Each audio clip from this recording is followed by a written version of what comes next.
The airport was busy that morning, full of travelers rushing to their gates, announcements echoing over the loudspeakers, and the usual buzz of people pulling suitcases behind them. Among the crowd walked a man who stood out, not because he tried to, but because of the way he carried himself. He was tall, dressed in a perfectly tailored suit, shoes polished to a shine, and his expression calm, yet powerful. This was a man who was used to being respected, a man who had worked his whole life to get where he was. He was a CEO, a leader who had built his success through years of hard work, dedication, and intelligence. In his hand, he carried a sleek leather briefcase, and tucked neatly inside his jacket pocket was his first-class boarding pass. He had flown countless times before, across continents and countries, meeting business leaders, investors, and government officials. For him, flying first class was not about showing off wealth, it was about comfort, about using the time in the air to prepare for his next big meeting, to read, to think, and sometimes simply to rest after long days of work. As he walked toward the gate, his steps were steady, confident, and unhurried. The crowd around him was a mix of travelers, families trying to keep children together, young people with backpacks on adventures, and business professionals rushing to catch flights. He, however, didn't rush. He had arrived early, like he always did. Organization and discipline were second nature to him. Other passengers glanced at him as he passed. There was something about him, something dignified, something that made people step aside slightly as he walked by. He had that quiet authority that comes not from arrogance but from years of experience in leadership. He didn't need to raise his voice or show off to make people notice. His presence was enough. The CEO reached the gate and glanced at the sign. First class, boarding soon. A small smile touched his lips. He had earned this. After years of working long hours, taking risks and fighting through challenges that others couldn't imagine, these small comforts in life felt like a reminder of how far he had come. He remembered his early days years ago, when even affording a simple economy ticket had been difficult. Back then, he had dreamed of one day walking into airports like this, carrying himself with confidence, not worry. Now here he was, not only traveling in first class but doing so as a respected CEO, someone whose name was recognized in the business world. Pulling out his phone, he checked a few last-minute emails. His assistant had already confirmed the hotel at his destination. A driver would be waiting. Everything was in order. He slipped the phone back into his pocket and looked around at the boarding area. People were waiting in different lines: economy, business, and first class. His ticket placed him at the top, and he knew soon he would be sitting in a wide leather seat sipping coffee and preparing notes for his upcoming meeting. The CEO was not just a man of wealth. He was a man of routine, discipline, and composure. Even here in a crowded airport, he looked collected, calm, and unshakable. He was the kind of person who never panicked, never raised his voice, and never lost control. Those who worked with him often said he had a gift for making people feel small without saying a word, just by standing there with his quiet confidence. As the boarding announcement came, passengers began to move. Families rushed to gather their things, children whined, and groups of travelers shuffled toward the economy line. The CEO stood quietly near the first-class line, adjusting the cuff of his shirt, his boarding pass still tucked safely in his hand. He was ready. To him, this was just another flight, another trip for business, another day in the life he had worked so hard to create. He did not know that today would be different. He did not know that before he even set foot on the plane he would face humiliation. He did not know that the staff at this gate would look at him and decide, wrongly, that he didn't belong in first class. For now, though, he remained the picture of dignity. His mind was calm, his posture proud, his confidence unshaken. He had no reason to doubt that everything would go smoothly. After all, he had the ticket. He had the seat. He had earned it. Other travelers glanced at him as they passed. Some assumed he was a businessman. Others guessed he might be a politician or someone important. The truth was, he was more than that. He was a self-made man, someone who had risen from nothing to lead a company that employed hundreds of people. He was a role model, an example of what determination could achieve. As he stood there waiting for boarding to begin, his thoughts drifted briefly to his family. His children often teased him about being too serious, too focused on work, but they were proud of him, and he was proud of them. He thought of the example he wanted to set, not just for his children, but for anyone who looked like him, anyone who had been told they didn't belong. He wanted to prove that they did, that he did. The first-class line began to move. A gate agent smiled politely at the passengers ahead of him, scanning their tickets and sending them through. He stepped forward, ready to join them. His boarding pass was firm in his hand, his heart steady. This was routine for him, normal, expected. But as he approached the counter, he didn't realize that in the next few moments, everything would change. Instead of being welcomed aboard with the respect he deserved, he was about to be stopped, questioned, and refused. And in that moment, the confidence he carried would be tested, not by failure, not by business challenges, but by something far uglier, prejudice and disrespect. Yet he didn't know that yet. For now he was simply the confident traveler, a man who had worked for everything he had, standing tall in an airport where the world was about to underestimate him once again. The line for first class was moving slowly but smoothly. Passengers handed over their boarding passes, the gate agent scanned them, and each one walked down the jet bridge with ease. Everything felt routine. The CEO adjusted the cuff of his suit, jacket, boarding pass ready in his hand. He had done this countless times before, in airports across the world, without a second thought. Finally, it was his turn. He stepped forward confidently, offering the small slip of paper with a polite nod. The gate agent, a young woman in uniform, glanced down at the ticket, then up at him. For a brief second their eyes met and he saw it, the flicker of doubt. Her brows furrowed ever so slightly. She looked back at the boarding pass as if something must be wrong. Then she looked at him again. "I'm sorry, sir," she said, her tone polite on the surface but carrying something colder underneath. "This line is for first-class passengers only." The CEO blinked, taken aback by the words. He smiled faintly, thinking she must have made a mistake. "Yes," he replied, calmly, "this is my first-class ticket." He held it up again, pointing toward the bold letters printed across the top, but the agent didn't take the ticket this time. She folded her arms, her eyes narrowing slightly. "I think there's been a misunderstanding," she said. "You need to step aside. Boarding for economy is over there." She gestured toward the long, crowded line of coach passengers. A few nearby travelers turned their heads at the exchange.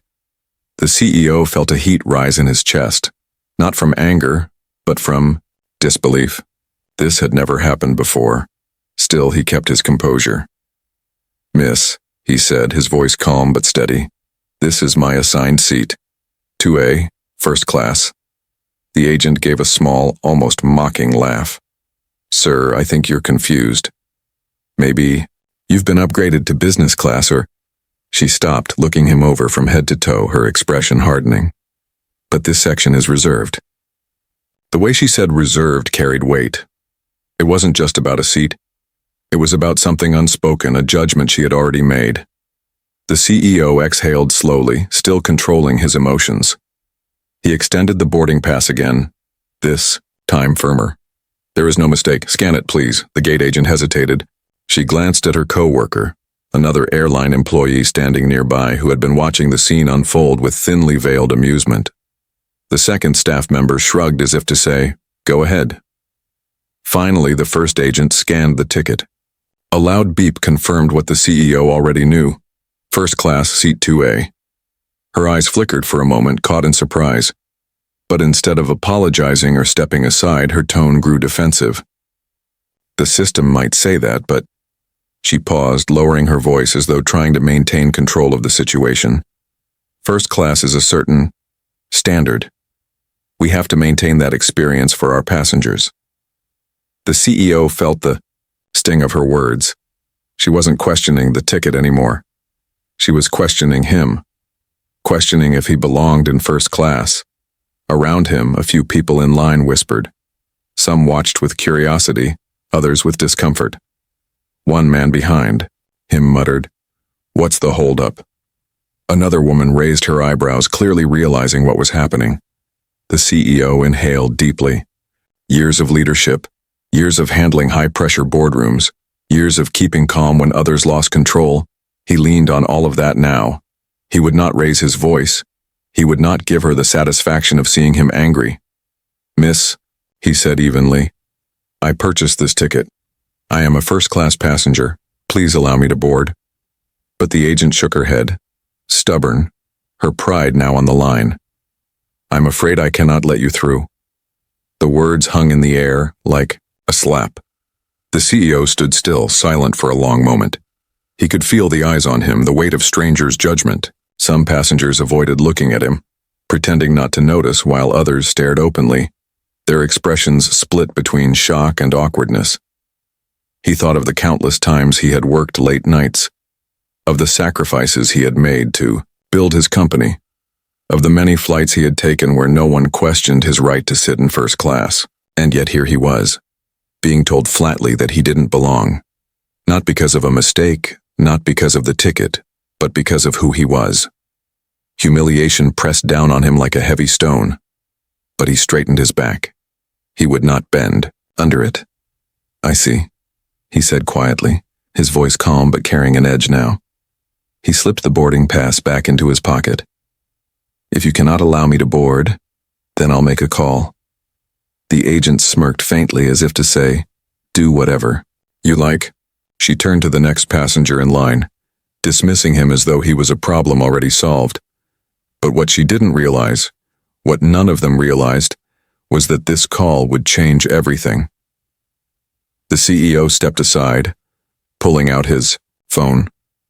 His face remained calm, almost too calm, but his eyes burned with quiet power. He dialed a number, and as it began to ring, the gate agents continued their work, unaware that the ground beneath them was about to shift. The passengers who had witnessed the refusal whispered to one another. Some shook their heads in disbelief. Others felt uneasy, knowing deep down what had just happened. This wasn't about a ticket. This wasn't about a system error. This was about something deeper, something uglier. And soon, everyone in the airport would know it. The gate area buzzed with the usual noise of an airport. Rolling suitcases, the hum of conversations, and the distant announcements over the loudspeaker. But for the CEO, all of it blurred into the background. The only sound echoing in his ears was the cold voice of the gate agent. "I'm afraid I cannot let you through." He stood to the side now, his boarding pass still in his pocket, his phone in his hand. People continued to stream past him into the jet bridge, walking toward their first-class seats with no questions asked. Each beep of a boarding pass being scanned cut into him like a reminder of the insult he had just faced.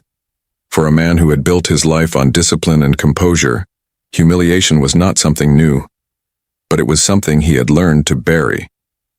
He had faced it before, in boardrooms where people underestimated him, in negotiations where rivals thought they could outmaneuver him, and in social circles where he had once been treated as though he didn't belong. But here, in front of strangers, being told so openly that he wasn't fit for first class, that burned differently. A small group of passengers who had overheard the exchange stood a little distance away, whispering. He could feel their eyes on him. Some looked embarrassed for him, others curious, and a few had that uncomfortable look of people who knew injustice had happened but didn't want to get involved. One man in a business suit muttered to his wife, "Ridiculous. He clearly has a first-class ticket." But they kept walking, unwilling to intervene. Another passenger, a young woman in line, gave him a sympathetic glance as if silently saying, "I'm sorry you have to go through this." Yet she too turned away, boarding her flight without saying a word. The humiliation wasn't just in the refusal itself, it was in the public nature of it. The agent's voice had been loud enough for others to hear. Her dismissive tone had carried across the room. To the CEO, it felt like standing on a stage while someone announced to the world, "This man does not belong." But he knew better. He did belong. He had earned every step of his journey. Still, humiliation is not about truth. It's about perception. And in that moment, the perception was that he was just another man being denied something that was his, by right. The CEO remained still, his composure unshaken on the outside, though inside a storm brewed. His pride wasn't wounded because he desired luxury. It was wounded because his dignity had been stripped in front of others. He wasn't just fighting for a seat. He was fighting against the image the airline staff had painted of him. Someone lesser, someone undeserving. The gate agent, oblivious or perhaps unwilling to admit her mistake, continued boarding other passengers. She didn't even glance his way, as if ignoring him would erase what had happened. Her coworker, the one who had smirked earlier, leaned closer to her and whispered something that made her chuckle softly. That small laugh, so casual, so careless, was the sharpest cut of all. The CEO tightened his grip on his phone. He thought of all the people he represented, not just himself, not just his company, but every person who had ever been judged unfairly. His humiliation was personal, yes, but it was also symbolic. He was being told he didn't belong, not because of his ticket, not because of the rules, but because of who he was. He straightened his shoulders, refusing to let the weight of shame bend him. Around him, the whispers grew. Some passengers were beginning to ask questions. Why aren't they letting him board? Didn't I see his ticket say first class? Something's not right here. But no one stepped forward. No one challenged the staff. In airports, people rarely did. Everyone was too focused on getting to their seats, catching their flights, living their own lives. His humiliation was a spectacle, but it was his alone. The CEO exhaled slowly, steadying himself. He had been here before, figuratively, if not literally. Life had tried to humiliate him many times, and each time he had turned that humiliation into fuel. This moment would be no different. He slipped his phone from his pocket, his fingers moving calmly as he scrolled through his contacts. His face betrayed no anger, no frustration, only a quiet focus. Those watching might have assumed he was calling, a friend, maybe even complaining. They had no idea that the call he was about to make would ripple far beyond this gate. As he lifted the phone to his ear, he caught sight of his reflection in the glass wall nearby. There he was, the confident traveler, the successful CEO, the man who had worked his way to the top, the man they had tried to humiliate. But his reflection showed something else too. A man unbroken, a man whose power didn't need to be shouted, a man who could end this with a single call. The phone clicked and a voice answered on the other end. The CEO's own voice was calm, measured, but beneath it was steel. "It's me," he said softly. "We have a situation." The humiliation still lingered in the air, thick and heavy, but something was shifting now. The staff at the gate continued their work, unaware that their arrogance was about to bring consequences they could never have imagined. And the passengers who had witnessed the scene would soon realize they had been present for the start of a story they would tell for years. The day a black CEO was refused boarding in first class, humiliated in public, until he made one phone call that changed everything. The phone call ended quickly, but the quiet weight of it lingered in the CEO's hand as he slipped the device back into his pocket. He had spoken only a few calm words, his voice low, his tone steady. Nothing in his expression revealed what he had just set in motion. To the onlookers, he was just a man who had made a call. But those who truly knew him, those on the other end of that line, understood that when he called, things moved. Meanwhile, at the gate, the boarding process carried on. The staff scanned tickets, smiled at other first-class passengers, and ushered them through with polite voices. Every traveler walked past him with ease, as if nothing had happened. And yet, to him, everything had changed. The CEO stood to the side, tall, composed, but radiating a kind of silent power. His posture was calm, but his presence drew eyes. People in the waiting area stole glances at him, whispering to each other. They had seen the refusal. They had heard the humiliating words. They had watched the dismissal. Now, they could feel that something wasn't finished. The gate agent who had denied him avoided looking in his direction. She busied herself with passengers, scanning tickets quickly, speaking in rehearsed tones. But every now and then, she stole a nervous glance toward him, as if uneasy with his quiet stillness. Her co-worker, the one who had smirked earlier, leaned close and whispered, "He's still standing there. Maybe he'll give up." She shook her head, though not with confidence. "He'll have to. He doesn't have a choice." But deep inside, the tension was beginning to creep in. There was something unsettling about his silence. He didn't argue, he didn't raise his voice, he didn't try to force his way forward. He simply waited.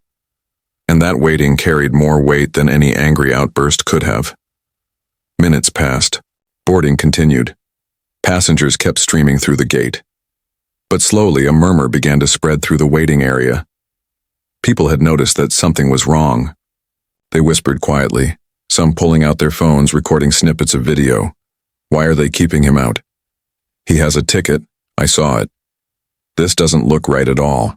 The CEO could hear some of the whispers, but he remained still. His years of leadership had taught him that the loudest voice in the room wasn't always the strongest. Sometimes, silence was power. Sometimes, patience was the sharpest weapon. But beneath that silence, tension was building. His call had been short, but its impact was already in motion. Somewhere phones were ringing. Somewhere people in suits were being interrupted in their offices. Somewhere, executives who thought their morning would be calm were now being told urgently that their airline had a serious problem at one of its gates. Back at the terminal, the atmosphere grew heavier. The passengers could feel it, even if they didn't understand it. Something was about to happen. The CEO adjusted his suit jacket, his movements precise, almost ceremonial. He wasn't just a man standing in an airport anymore. He was a storm waiting to break. The gate agent, sensing the unease, tried to reassert control. She turned to him finally, her tone sharper now. "Sir, as I've explained, I cannot allow you to board. Please take a seat over there or go to customer service." Her voice carried louder than she intended, loud enough for nearby passengers to hear. Heads turned. Some frowned. Others shook their heads in disapproval. The humiliation was continuing, drawn out like a public display. But the CEO didn't move. He didn't sit down. He didn't walk away. He simply replied, his voice calm but piercing. "I'll wait right here." There was something in his tone that unsettled her further. It wasn't defiance. It wasn't anger. It was certainty. The kind of certainty that came from someone who knew he was in control, even if no one else realized it yet. More whispers spread. A young man in a hoodie leaned toward his friend and whispered, "This is going to go viral. I'm recording this." Mother holding her child muttered under her breath, "Unbelievable. He has a right to be there." The tension grew so thick it felt like the air itself had stopped moving. The gate agents fidgeted, trying to act normal, but the weight of the crowd's stares pressed down on them. They had turned a routine boarding into a scene, one that was growing more uncomfortable by the second. And then the first sign of change appeared. A man in a crisp airline suit came rushing down the hall, his badge glinting under the fluorescent lights. He walked quickly, his face tight with urgency. The staff at the gate stiffened at the sight of him. Passengers noticed immediately. Whispers turned to soft gasps. "Who's that?" someone asked. "Looks like a manager," another replied. The suited man reached the gate, his eyes scanning the scene quickly. He spotted the CEO standing calmly to the side. Then he looked at the agents, his face growing stern. "What's going on here?" he demanded. The agents exchanged nervous glances. The one who had refused him stammered, It's nothing, sir. Just a boarding confusion. This passenger." But before she could finish, the CEO finally spoke again, his voice steady, his eyes sharp. "There is no confusion. I was refused boarding despite holding a valid first-class ticket." The manager's face paled. He turned quickly to the agent, his voice low but angry. "Is this true?" The agent swallowed hard suddenly, aware that the situation had spun beyond her control. The passengers leaned closer, their curiosity burning hotter now. The tension had risen to its peak. Something was unraveling, and they were all witnesses to it. The CEO remained where he was, tall and composed, saying nothing more. He didn't need to. His silence had already spoken volumes. The storm he had set in motion was just beginning to arrive.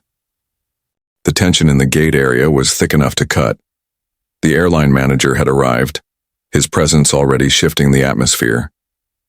The staff who had mocked and dismissed the CEO now looked uneasy, their earlier confidence slipping away like sand through fingers.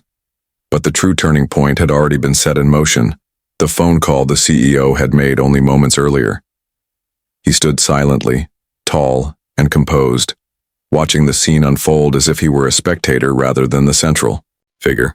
His phone call had lasted less than a minute. A few quiet words, no raised voice, no threats, just certainty. And that was all it had taken. What most people in that airport didn't know was who he really was. He wasn't just a passenger with a first-class ticket. He wasn't just another businessman in a suit. He was a CEO of influence, a man who held contracts, investments, and partnerships with some of the very companies tied to this airline's survival. He had built connections at the highest levels. When he called, people answered. And when he asked, people moved. The airline manager, still demanding an explanation from the gate agents, had no idea what was already racing through the airline's headquarters. Phones were ringing.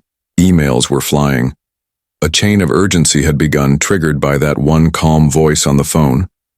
Senior executives were being pulled out of meetings. Alerts were being flagged with words like urgent, priority, and CEO escalation. Back at the gate, the crowd sensed the change. Passengers who had been whispering before were now openly staring. Some had their phones out, recording the entire incident.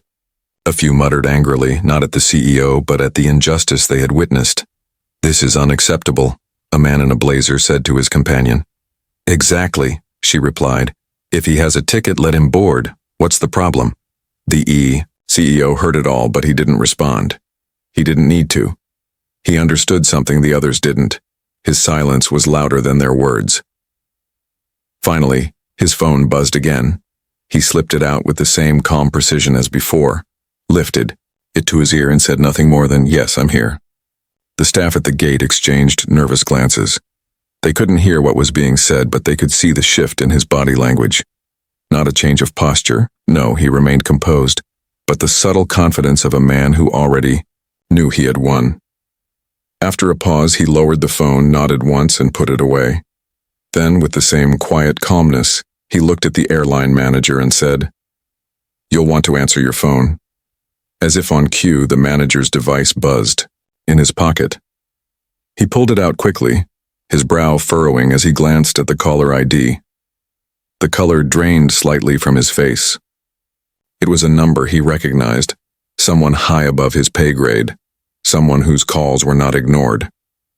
He answered quickly, stepping aside, his voice suddenly respectful. "Yes, sir.